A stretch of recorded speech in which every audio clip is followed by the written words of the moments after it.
All right, I am going to attempt to, I don't think I'll necessarily answer a lot of your questions on price or economics, but I will give you some of the available data that we have and discuss a little bit about some of the sources that we have. One thing that we have to recognize is that this is a thin market, and what I mean by that is there's a limited number of transactions that we can end up basing information on in Tennessee.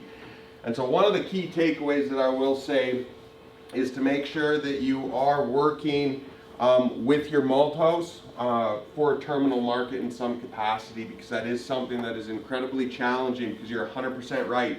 If you don't make malting quality, the economics are not going to pencil out. But I do want to go through first just some data sources that if you're interested in obtaining some data on where some production's occurring, there are some reasonably decent data sets out there. The NAS one's a little thin. They do disclose how many acres in the state of Tennessee by county every 5 years with the ag census. RMA insured acres, that's your crop insurance product. That'll give you an indication of how they're being insured. And these links down here will take you to the search engines that will allow you to end up finding that. And the reason why I point that out is it'll give you an idea spatially where these crops are grown, what their purposes is grown.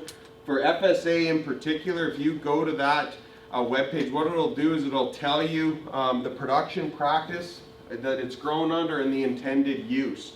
And so again, it's to end up looking at where some of these acreages are growing. So you can see from the FSA data, that's farmer disclosed data. So when you go into your FSA office and disclose your acreage, there's just over in 2022, 2,300 acres, but 1,700 were for grain that were produced. Now, it doesn't speak at all to what the intended purposes or terminal market is for that, but it does give you an indication of how it's distributed. One of our larger counties historically has been Robertson County, which is north of Nashville there. Now, a lot of that hasn't necessarily made it into the brewing industry, but has been grown as a feed.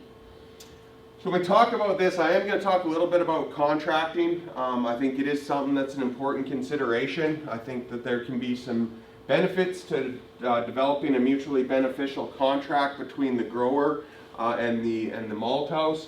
So I'm going to go through a few examples. For those of you that haven't seen me speak before or don't know my background, I'm actually originally from Canada, and I'll go through a Canadian Malt House Corporation contract. My dad and brother produce about 2,000 acres of barley up there.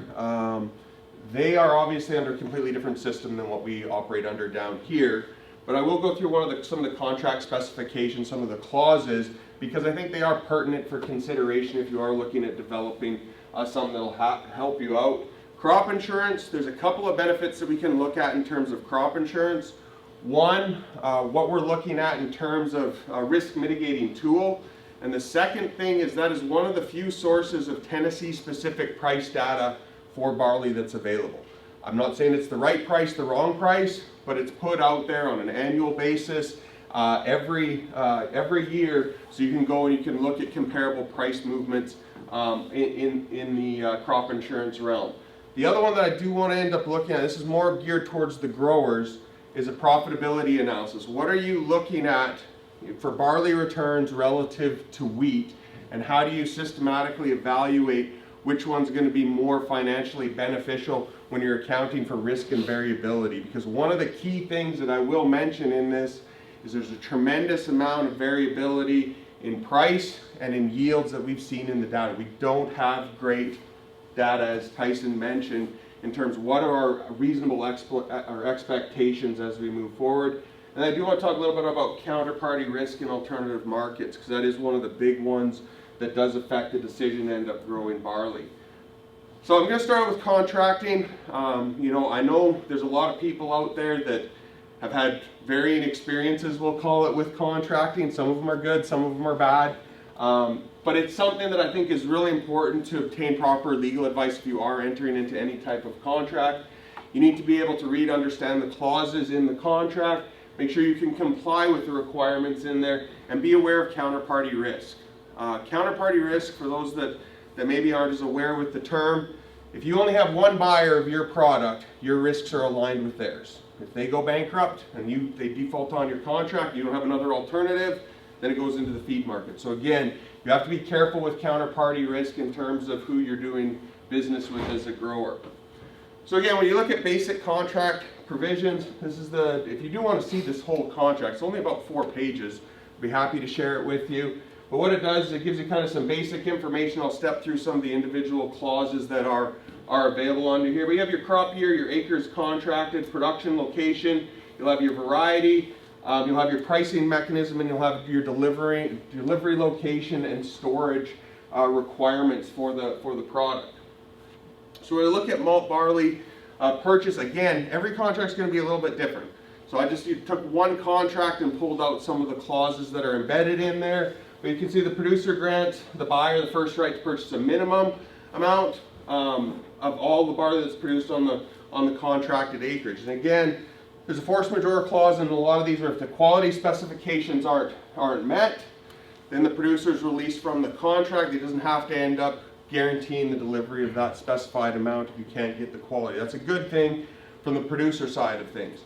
The bad thing is that when you look at terminal markets for barley, if it doesn't make malting in the south, you're going to get a massive premium discount. It's different than when you go up to that spring barley producing region that Tyson showed on that map, where it's well embedded in the feed industry, particularly on cattle, that barley is one of the key feed ingredients up there when you're fattening out cattle. So again, there's a different market structure there than what we have down here. So again, when you have the ability to end up moving in between markets, it's a good thing to make sure that, okay, if you aren't able to make malt quality, what's your next alternative to try to minimize those losses?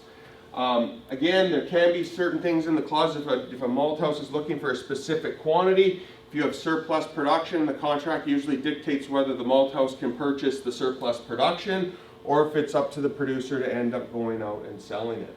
So again, when we look at how some of these contracts are structured, I think it's really important, if you are in this for the long term, to develop mutually beneficial contracts between the grower and the malt house or the terminal market to make sure that both parties are getting what they need out of it and there's a sharing of the risk.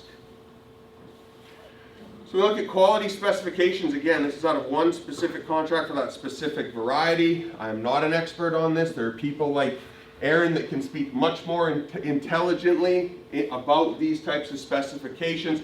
I just pulled these out as an example of what was actually written into that contract in terms of what they're looking for out of that specific variety. And again, I'm not 100% sure how much variation is going to end up being in some of these contracts. I suspect there'll be a pretty substantial amount. But again, you're looking at all the different characteristics that they're looking for from a malting standpoint. When we look at contract provisions, one of the big ones is how is that price established? There's a bunch of different mechanisms that you can look at. You can have an agreed upon spot price. That's just a cash price for X number of bushels of a certain quantity. You're going to get paid a spot price. You can end up having it tied to some other national metric or some other metric. A lot of the times it'll be on a futures delivery price or some factor that's tied to another grain that's out there.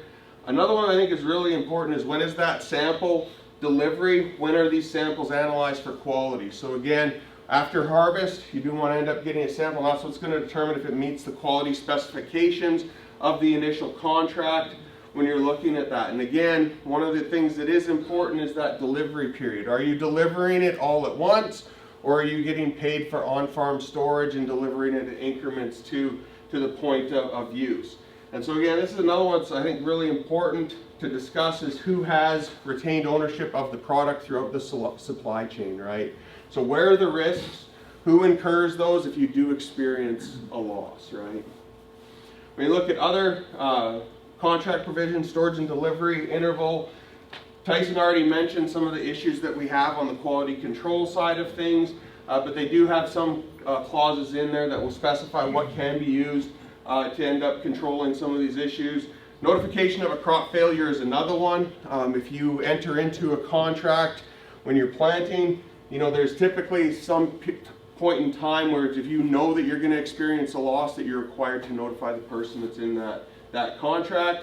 And another one, I wouldn't suspect this one to really come into play a lot in Tennessee, is transfer of that contract. There are provisions in there that say you can't go out and transfer that contract. So again, I do think that contracting can be a valuable tool. I think it needs to be, you need to get the appropriate legal advice to ensure that you have the quality contracts, and you should have independent legal advice. Don't just rely on one party's legal advice to make sure you get a mutually agreeable contract.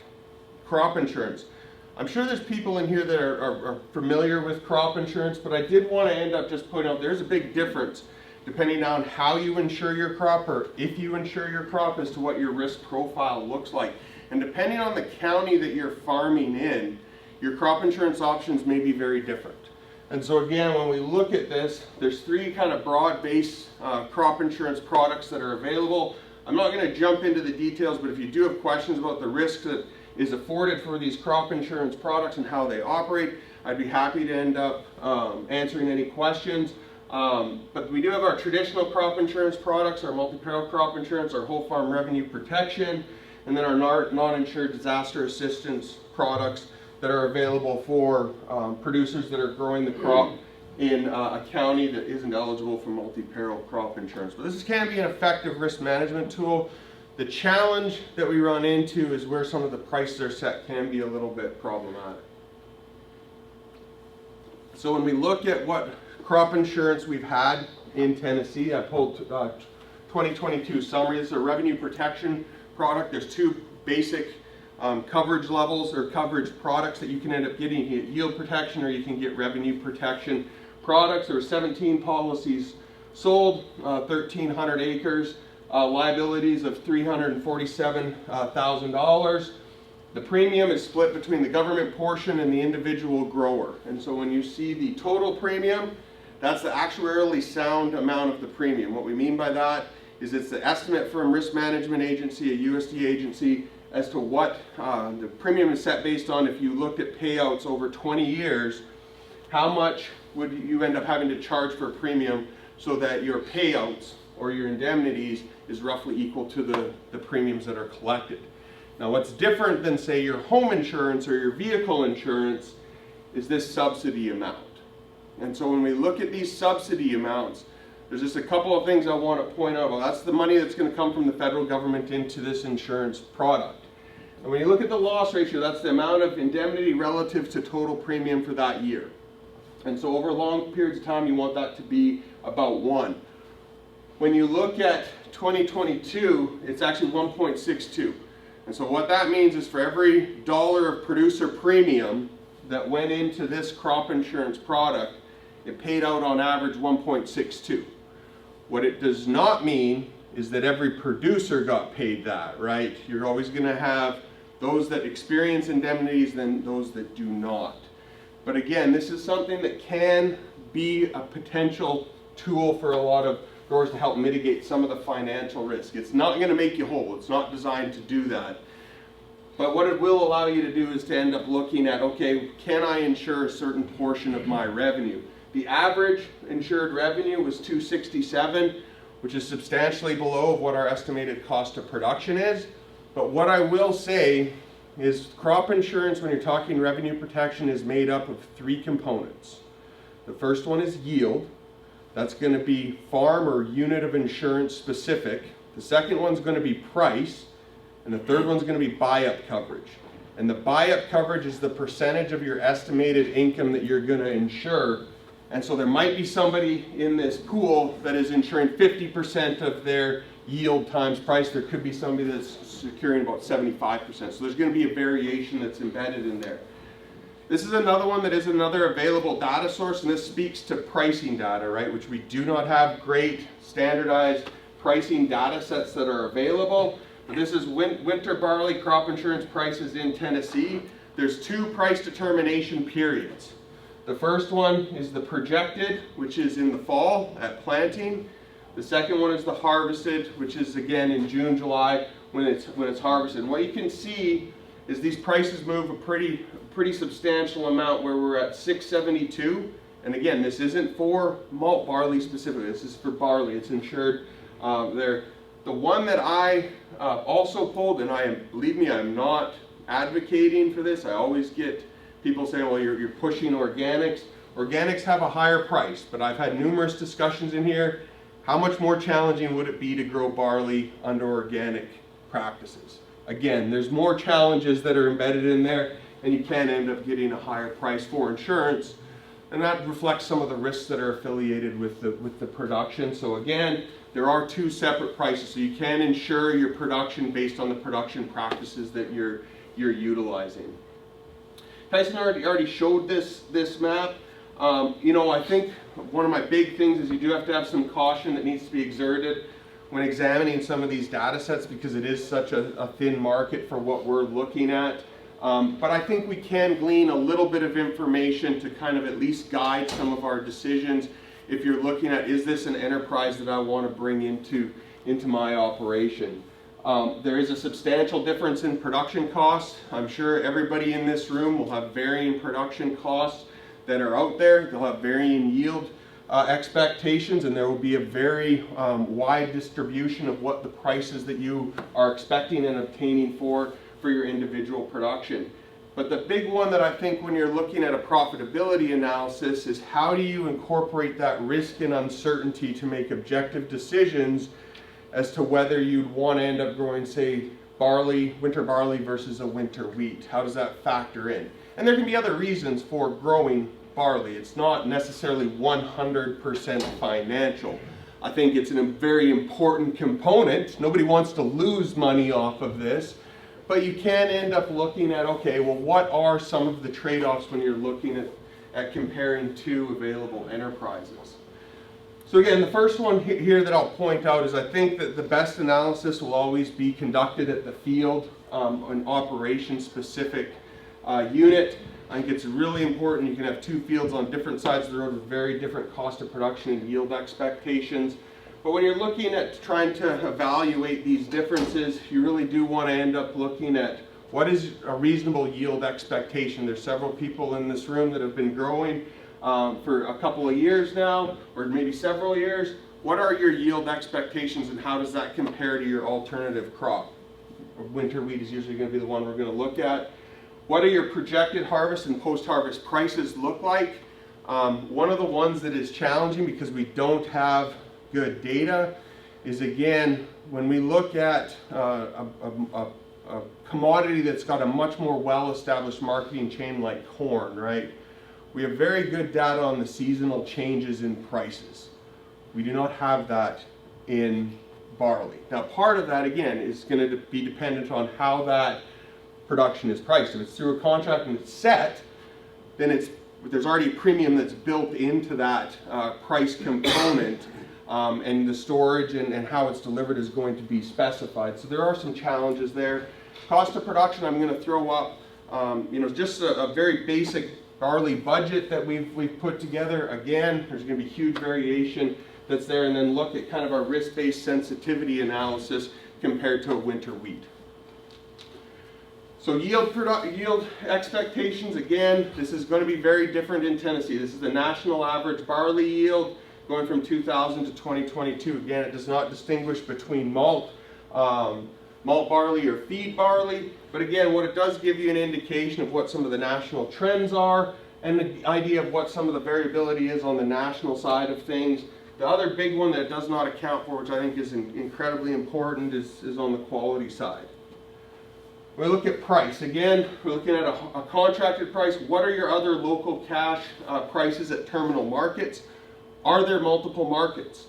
You know, it's one of these ones, and I'll go back to canola. Do we have any people that experienced growing canola a few years ago?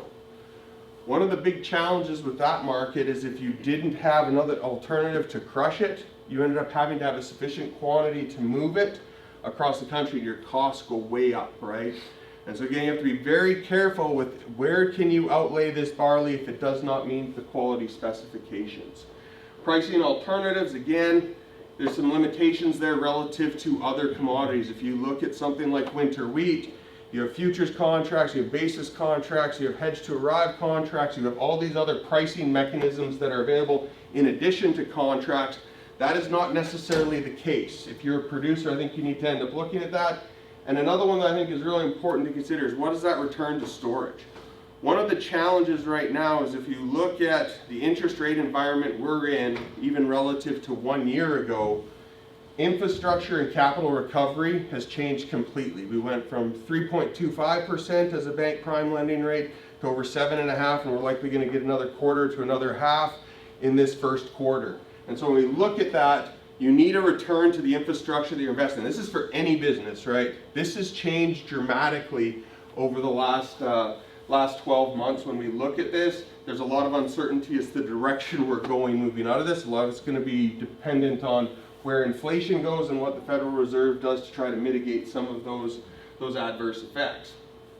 I did want to put this up here in terms of pricing data. And again, this is national pricing. We don't have Tennessee pricing. But one thing that you can end up looking at, this is the average price spread between feed barley and malting barley. And when you look at this, I would say that you can probably amplify that substantially here because of how thin the market is, right? Because when you look at it from an animal feeding standpoint, which is going to be your next best alternative market most of the time, if you are an animal scientist, or if you are looking at milk production, for example, the consistency of the ration is very important. And so what you're basically looking at for barley is ones where the consistency of the ration isn't as important as something like dairy, right? So again, that next terminal market's incredibly important to end up looking at. And what's that discount relative to the contracted price versus what your alternative market is over time? The other one that I would love to see is frequency. We don't have this data yet. Hopefully in a few years we will.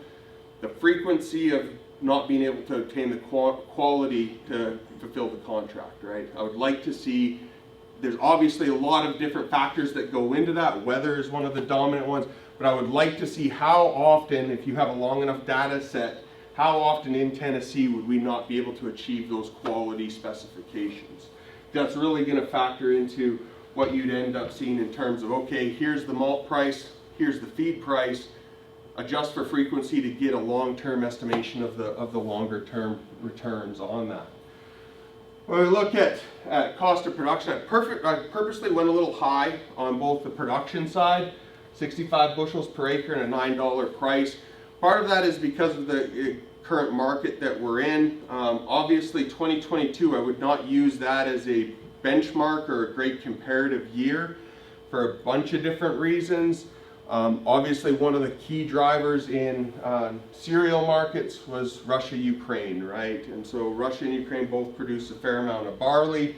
So again, when we're looking at this, you know, I'm on the high side purposely on here because I do want to compare it to wheat, which we have a little bit better data in terms of profitability analysis. But again, I think developing a cost of production estimate for each crop being considered, I think, is important. Have a reasonable understanding of what your anticipated returns are. Go through each one of the categories. Ones that I typically end up seeing chronically underestimated is your capital recovery, particularly if you need to end up buying any type of specialty equipment. Equipment's very expensive right now. We're actually tracking farm equipment in general, and we're up about 30% compared to 2021. That's what we're up in terms of farm equipment. So again, you always have to be careful. Land is going to be super variable. It's very different if you're farming in Rutherford County versus if you're farming in Unicoi County. You've got very different structures, very different amounts that you have to end up paying. The other one that I quite often will see growers forget to put in there is, if you own your land, you won't put a cost in there. You really should put a return on that investment. And you can end up just doing a very easy estimation of what the value of that property is, so you can factor that in when you're considering this. Now, if you're doing an enterprise comparison, so if you're comparing wheat versus barley, you can actually zero those out and do a partial net return analysis, right? Because they wouldn't change between the enterprises if you're doing that. So that's another one that you can end up looking at. I see less is in here. We have a managed program that operates across the state where people can end up going and working one-on-one to look at some of the potential returns, doing some budget analysis, doing some estimations as to as to what enterprises are going to pay.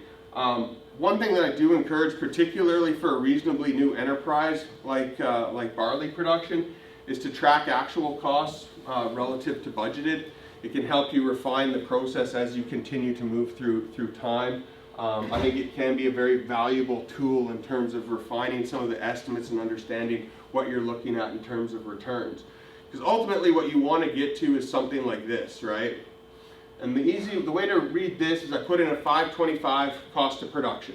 And so all this is telling you here is that $525 per acre cost of production, we have yield uncertainty, we have price uncertainty.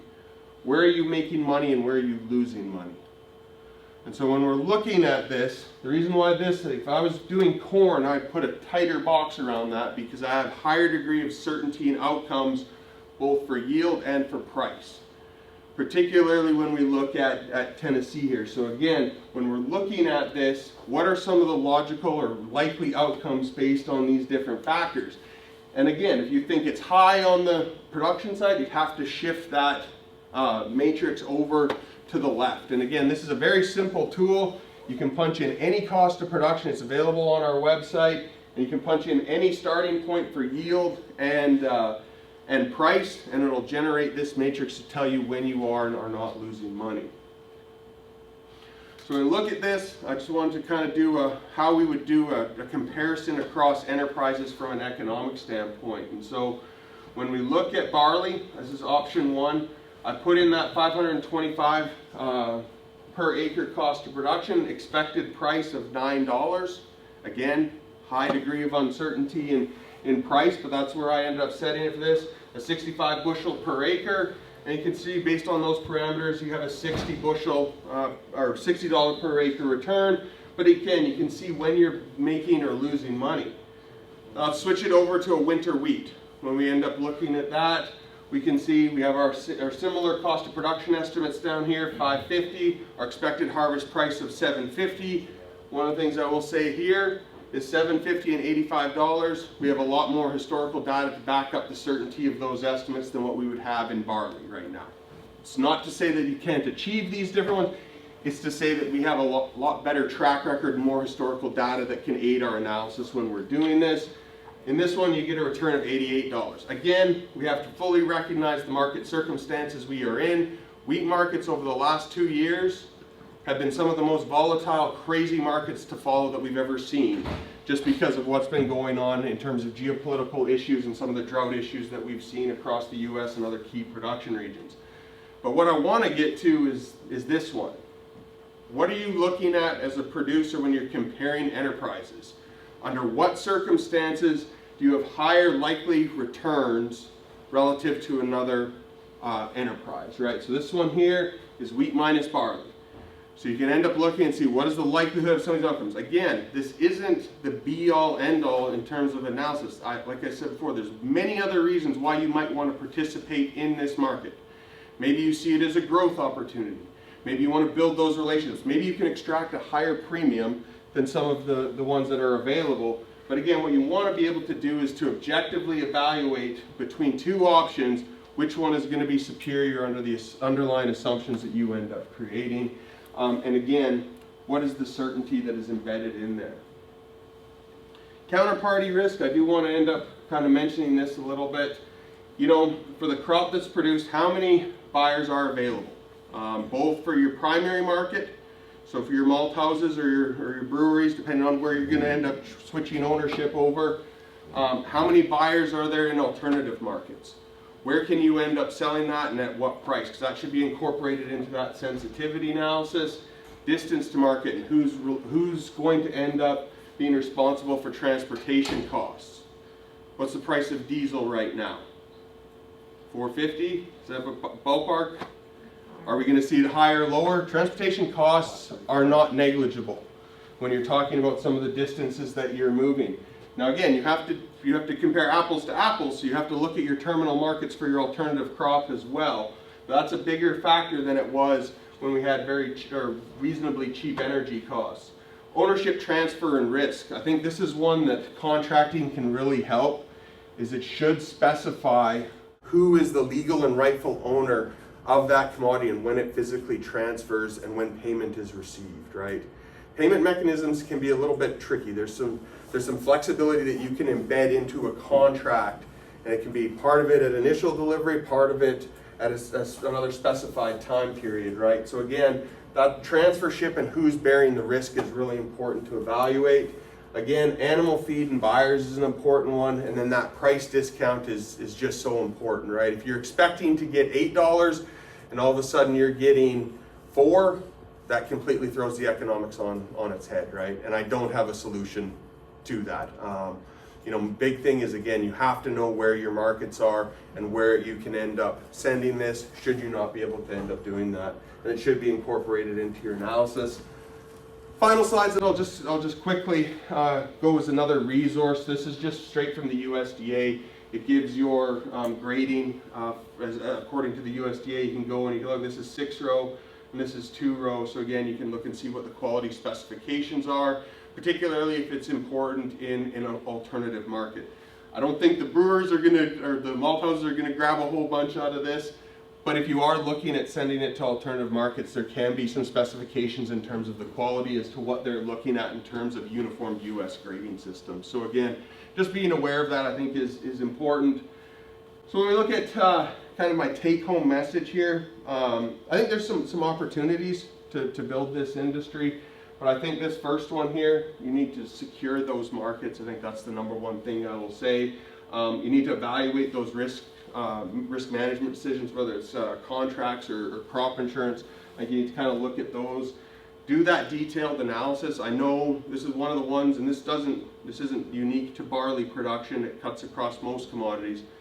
The vast majority of people that got into this didn't get into it because they enjoy financial analysis. They got into it because they like working with animals, they like being independent, they like having their own operation.